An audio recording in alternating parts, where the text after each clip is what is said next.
অভিনেত্রী ফারিয়া শাহরিনের ছবিজাঙ্গনে পথ চলার শুরু অনেক বছর আগে থেকেই।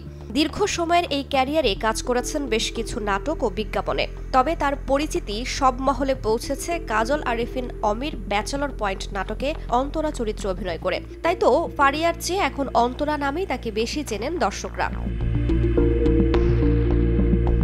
বিগত কয়েক বছরে দর্শক মহলে ব্যাপক সাড়া ফেলেছে ব্যাচেলর পয়েন্ট ফ্র্যাঞ্চাইজি। এরই মধ্যে 4টি ধারাবাহিক দেখে ফেলেছে দর্শকরা। এবার আসছে এর সিজন 5, আর সেখানেও এবার দেখা যাবে অভিনেত্রী শাহরিনকে। সম্প্রতি গণমাধ্যমের মুখোমুখি হন ফারিয়া। সেখানে ক্যারিয়ার, কাজ, শুটিং, ভবিষ্যৎ পরিকল্পনা সহ নানা কিছু নিয়ে কথা বলেন অভিনেত্রী।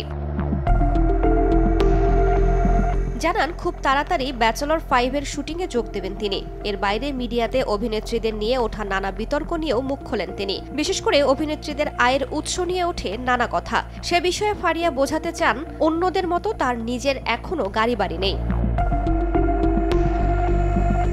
ফারিয়া বলেন, মিডিয়াতে থাকলে আসলে টাকা কামানো যায়, এটা ভেরি ট্রু, কিন্তু বাংলো, গাড়ি, বাড়ি আমার আসলে এসব কিছুই নেই। আমার মতো যারা কম কাজ করেছে বা খুব সততার সঙ্গে কাজ করেছে তাদের পক্ষে আসলে এত টাকা কামানো সম্ভব না, যদি না সুগার ড্যাডি থাকে। ফারিয়া শাহরিন আরও বলেন, তাই আমার ক্ষেত্রে এজন্য কোনো টাকা পয়সা নেই, আমার কোনো গাড়ি নেই, সারা জীবন বাপের গাড়িতে চড়েছি, আমার নিজের কোনো বাড়ি নেই, আর ভবিষ্যতেও কোনো সুগার ড্যাডি হওয়ার সম্ভাবনা 100 ভাগও নেই।